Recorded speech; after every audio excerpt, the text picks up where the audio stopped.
Mobile 1.3 is almost upon us, so let's talk about this channel and more developer chat content this time around. Let's begin with Loki, who wrote, "There is so much information to digest with this update. It is sort of shocking."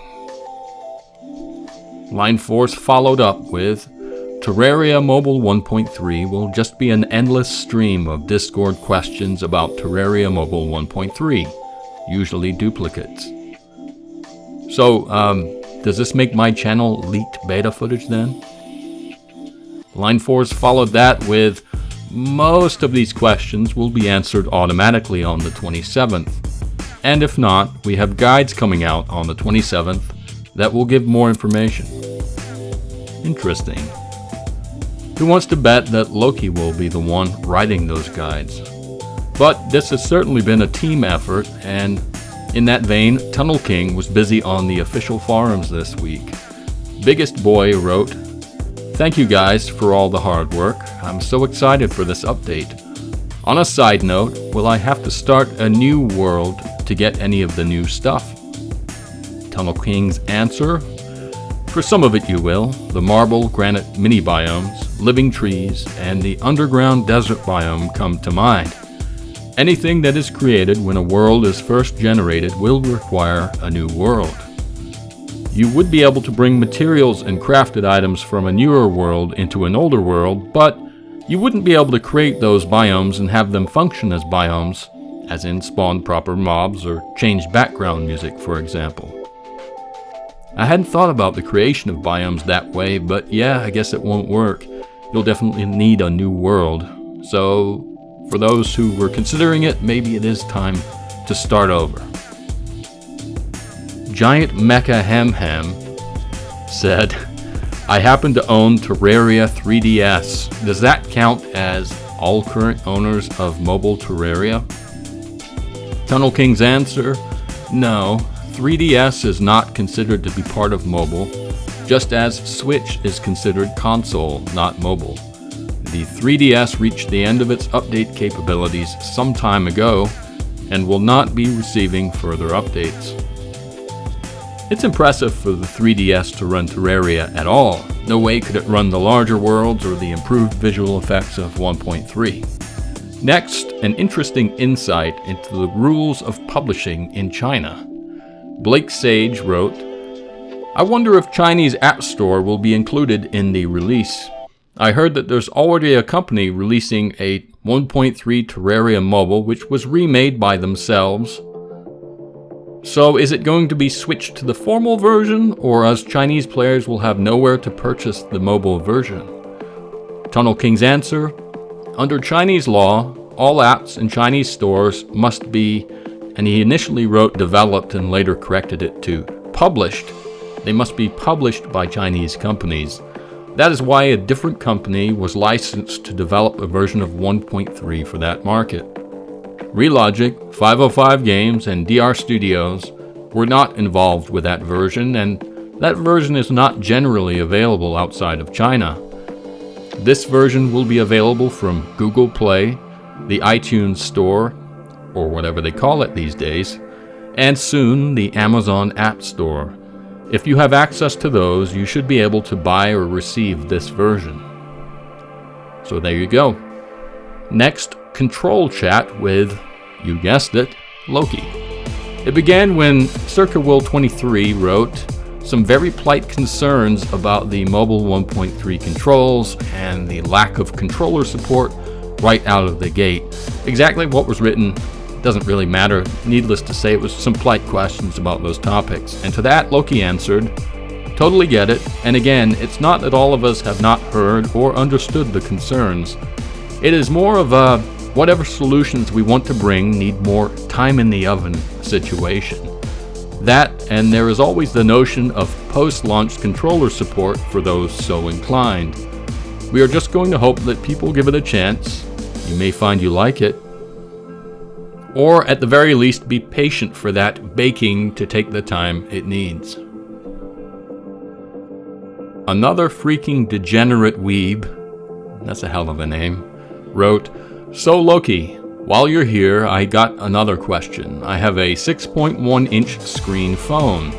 How many slots on my inventory would be on my screen?" And Loki's answer to that was 10, and he indicated it would be no different by screen size. Godzilla Phileas wrote, "Can you play 1.3 mobile with an iPhone SE?" Loki answered, "I think so, yeah. We had one internal tester with an SE." And Loki also did this. He wrote, "Here you go, JBro129. Just hosted a local server for my iPhone 6S Plus using a large world." And he shared this. I suppose just to show that user that a large world could be hosted not just from a PC, but from an iPhone 6S Plus, which is obviously a phone on the older side of things, and it still works. So that bodes well for those of us who don't have the latest and greatest phones. But shifting gears a little bit, there was a recent Ask Me Anything on Reddit, and Senex showed up to answer some questions along with the rest of the team. And I have to say, I hadn't seen much of her lately, and it was good to see her again. Llama Duck questioned on Reddit, will the 1.4 update be delayed on the Nintendo Switch when it comes out on PC? Like how 1.3 was delayed for mobile? Senex's answer, yes. The ReLogic team that develops Terraria develops for PC and gives the code for ports to Pipeworks. I cannot give any time period to expect, but I would assume the wait won't be too horrible. Excellent news. Fiery Fighter also asked, will you be taking any steps to encourage map creation, texture packs, and mods in 1.4? If so, what are they? And she wrote, being the last update, we definitely plan to look into any and all potentials to further support mods. Unfortunately, our code isn't all that friendly when it comes to official support, so I can't promise anything will happen. We are working on making the texture pack user interface prettier and more user-friendly. Really, when it comes to map creation and texture packs and mod support, that is on our wonderful community.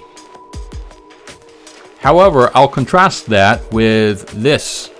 Not Ghost wrote, Loki, will it be able to run or download mods? Please answer. And he's probably talking about mobile 1.3, but nevertheless, Loki wrote, at least in the mobile context, mods equal not now for sure, maybe not ever, is all I can really say. So, maybe there's some hope for PC still for better support for mods, but it's not overly optimistic for mobile players. Next, Loki shared this image. And he wrote, safe zone within that equals adjust screen borders and safe zone, aka no black bars on X. And I have to say that's a little hard to decipher. That sounds like a feature tougher to actually explain than it is to actually use once you're in the game. So if you want to adjust the screen borders, that sort of thing, with the safe zone controls, that's what it looks like. And evidently there's that option, just so you know.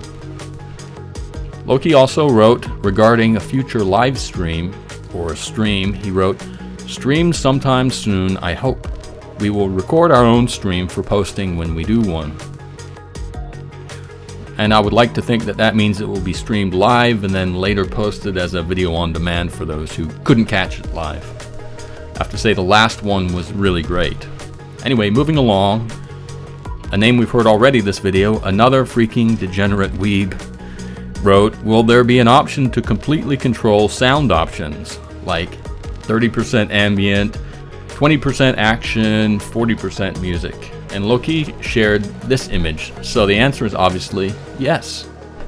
So that's certainly nice. Sorans wrote, will developer clothes come on 1.3 mobile?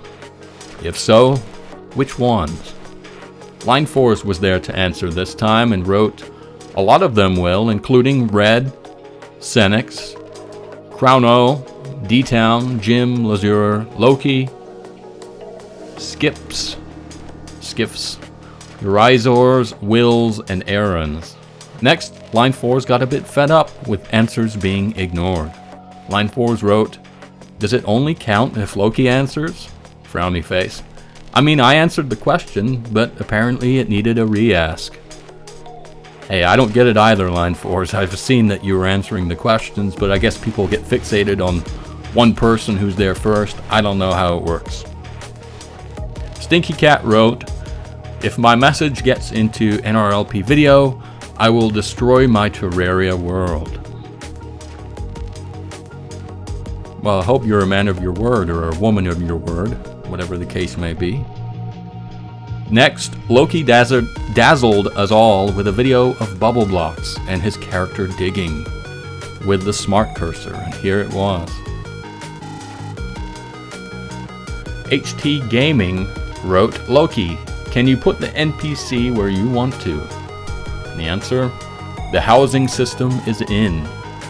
John wrote, can you move your NPCs like in PC now? Loki once again answered yes. Housing menu and house checker is in and works. Slushier Rogue wrote, will black shiny slabs get removed? Line 4s was there to answer, and Line 4s wrote, all mobile exclusives will be removed. All. Because the exclusives were added without our input, and now that we're more involved, we're finding that they don't fit our standards. Pig Phantom wrote, Loki, how much power does Terraria 1.3 mobile use up? That's a good question. Loki's answer, I mean, it's a pretty intense game for a phone, so it can be a bit of a power hog. Like waist here, maybe a bit less. Iron Wolf T9 wrote, Line 4s, yesterday you said Journey's End will be the end. And Line 4s answered to that, yes, Journey's End is the end of Terraria development, but DR Studios isn't leaving mobile after 1.3 as far as I know. Yup. And that's it for now. Thanks for watching, everyone. The 1.3 patch should be hitting any day now. Maybe it's already hit if you're watching this after a few days of posting. Either way, I'll see you again soon in a future video.